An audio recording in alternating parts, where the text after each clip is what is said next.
Did Bloober Team ruin James Sunderland in the Silent Hill 2 remake, and does the gameplay they've shown us look terrible? These are some of the questions I've seen voiced by people across the online consciousness, and I wanted to just go through it a bit more thoroughly and fairly. So let's start with the visuals, shall we? Here we have old James, the FMV version, and then the in-game character model. There is a distinct charm of these old-school PS2 textures, and Team Silent were masters of making the most of what the hardware was capable of at the time. Particularly in Silent Hill 3 and 4, but even in 2001 when Silent Hill 2 was released, their characters looked really appealing. James looks deliberately almost unremarkable, however his visual design has since been sewn to history and is instantly recognisable. He has green eyes, a dirty blonde mop parted to one side, which has a really weird straight line at the back of his hairline. Has anyone else noticed this? It's such a weird way to cut that style. I mean, even in 2001. I mean, come on, James, I know you're crazy, but you can get a better barber than that. Your man's doing you dirty from the back there. Nani? He's sporting a black wide-necked t-shirt underneath a grey polo shirt with the signature Army M65 field jacket on top of that. And it's no accident that it looks like the same jacket that Jacob wears in the movie Jacob's Ladder 1990, which was actually a huge inspiration for the Team Silent Hill games back then. James's one, however, has been customised with a few patches. Where the right breast pocket would have been, there's one that reads East End, and another which says Frontier. On the left side of the jacket is the good old American flag, and on both arms some yellow and red patches. Other than that, he's just got some dark blue jeans and some black booties on. So let's take a look at Bloober Team's rendition of our boy James and see if all the internet noise is justified. So the first thing I notice is that the signature patches on James's jacket are completely missing. Why? Just why would that have been something to change?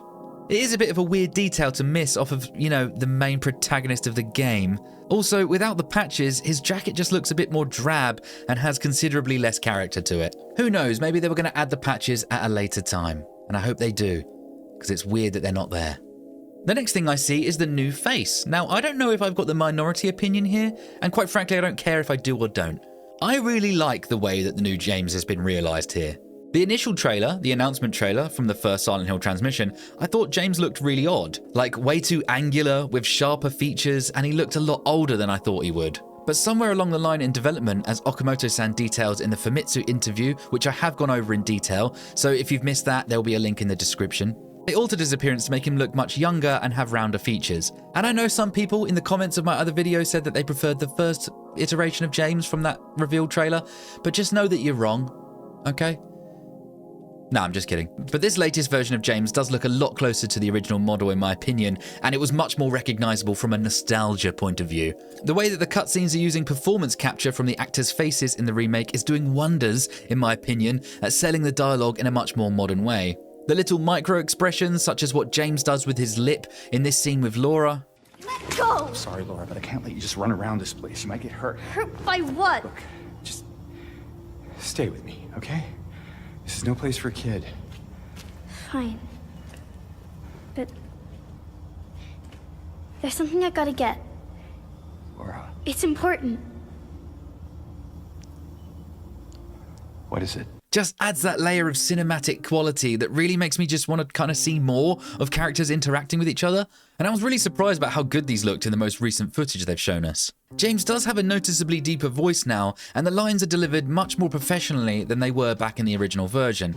Now, before you start typing out how genius the original game was and the voice acting was deliberately bad to give off that David Lynch-style dreamlike atmosphere and yada yada yada, I love the original game very dearly, okay? But if we're going to be real with ourselves here, video game voice acting around the early 2000s was in absolutely no way the caliber that it is today. Especially a Japanese-made game with non-native English-speaking individuals deciding on what was good voice work in the English language. That being said, much like the fog in Silent Hill, which was initially used to mask technical issues when rendering long draw distances, it was one of those happy accidents that worked in the game's favour. James's original voice work by Guy Seehee was terrible. Objectively amateurish. Did it work for the game though? Yes, it did. But was it good? Absolutely not. Especially when you compare it with the likes of Monica Horgan as Maria or Mary. She absolutely crushed that gig with some heartstring-pulling performances. So my personal issue with James as a character from the original game was that I never related to him in any single way whatsoever. I mean, It's probably a good thing in the grand scheme, isn't it? But it really made it hard for me to even care about his plight. The thing that kept me on the edge of my seat back then was unraveling the mystery of the note written by a dead woman and all of the disturbing and atmospheric elements around James. Every time James spoke, it really kind of pulled me out of the immersion. Always has done. And I know that's still going to piss some of you off, and that's fine, okay? But I'm just saying how I feel, okay? And you're welcome to say how you feel in the comments. The reason I go over all of that is I think this new version of James, from what we've seen, could actually get me hooked on his interactions with the supporting cast, potentially more than I ever have. And that excites me in a way that I actually have to give it to Bloober Team on that one, because I wasn't expecting it, and I'm pleased with the direction that they're going for James here. Another scene that sort of highlights this for me was when James sort of snaps at Laura in the hospital, and then he kind of immediately tries to take it back and then almost trips over something in the room. Why do you keep running away from me? And how do you know about Mary? Mary's my friend. We met at the hospital last year. Stop lying. Laura, I'm sorry, I didn't mean. Fine! It's these little details that make the world of difference to me, and I can only imagine the sort of things we're going to see as the story unfolds and James's descent into madness really takes off. So to answer the question, have Bloober Team ruined James Sunderland in the Silent Hill 2 remake? I think the answer is probably no. I don't believe they have. In fact, I think they're doing a pretty good job with his model and the delivery of his character from what we've seen. If they put the patches back on his jacket to restore peace to the universe, of course, then it'll be as good as we're probably going to get, in my opinion. Because there were much bigger issues with Angela and Maria, let's put it that way. Guys, in my last video, I asked for those who've been watching the videos here to subscribe because YouTube tells me that over 90% of you weren't. And you've been amazing, okay? The number has just skyrocketed up, but I think we can go higher. I think we can go higher. So if you're enjoying the Silent Hill coverage here, please make sure that you are subscribed, and I'll love you forever. Thank you very much. That's about it. Thank you again. Now let's talk about the gameplay because, boy, there's a lot more going on here which I have some issues with. So Konami and Bloober Team gave us an extended look at what it looks like to just move around in the town of Silent Hill 2 in this remake. Just like I said they should have done in my video about the disastrous combat reveal trailer a few months back. And it definitely made the gameplay look a lot better without all those fast, choppy edits. But the thing that really stuck out to me once again are those goddamn animations. The walk cycle still looks kind of strange to me, but not always. It's kind of hard to put my finger on, but it looks incredibly unnatural at times, and then other times it looks fine. Such as when James stops to examine this blood stain. The locomotion in the way that the body comes to a halt to check out the blood looks really nice. I think this is actually a canned animation as it looks like it's some sort of cutscene by the way the camera moves, but it's still nicely done. And then other times when James is sort of opening a door, like what's he doing with his arm there, or going from a walk cycle to a run cycle, the blending of animation is just noticeably janky. And this also extends to the combat, of course, where James's swings of the melee weapon and then to the stomp animation or to pull out a weapon, they just don't blend attractively, and it's like one action is cancelling into the next. And while that sort of stuff is ideal in like a 2D fighting game, here it just looks off and it makes everything look way more stiff than it should. And there are some people, oh my god, there are some people that argue that the original had bad combat, so why are you surprised this one does too?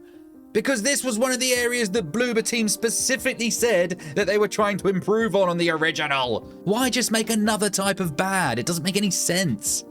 This type of cope from those arrogant online anime profile pic people is just so silly. I'm sure there is work that can be done to remedy these issues, but I'm not sure that the final game will look much different, mechanically at least, to what we see here, but these are definitely concerns of mine. From the atmosphere side of things though, all the environments, the fog, the level of detail and everything just look brilliant. The only thing I have here on my notes about the environments is that the warm sunlight coming through the windows in the hospital is a stark contrast with how depressing the original hospital section looked. Now this section is before you go into the otherworld in the hospital, mind. Maybe they're doing this on purpose so that the otherworld version of the hospital looks more oppressive and frightening? Maybe? I don't know. Who knows? But it stuck out to me even if it is rendered quite nicely.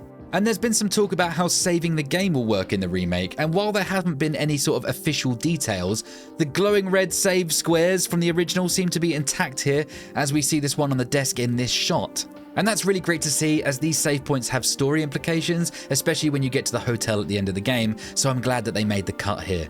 And whether that means that the game won't feature an autosave function is still up in the air, but I'm an elderly gentleman, okay, and manual saving isn't lost on me. One of the really interesting things I saw in this footage, though, was what James's reflection looks like in the glass on the back of this car before he breaks it to get the health drink. Look closer. What do you see?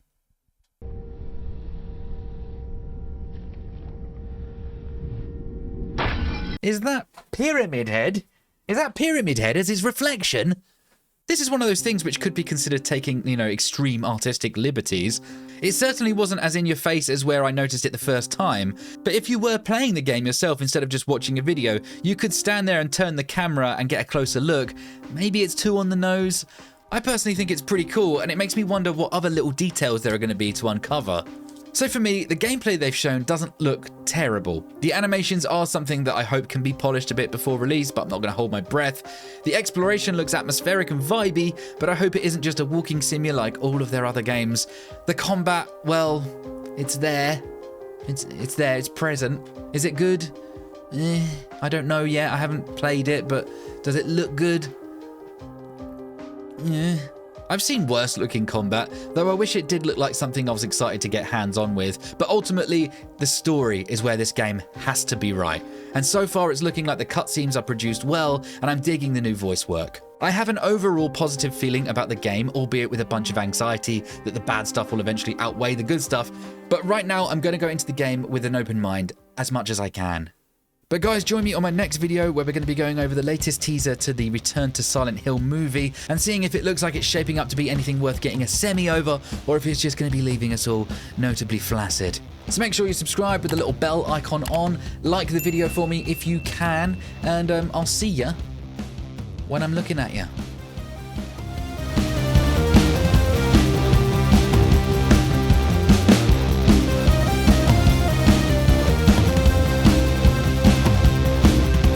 Yeah, cool. See you later.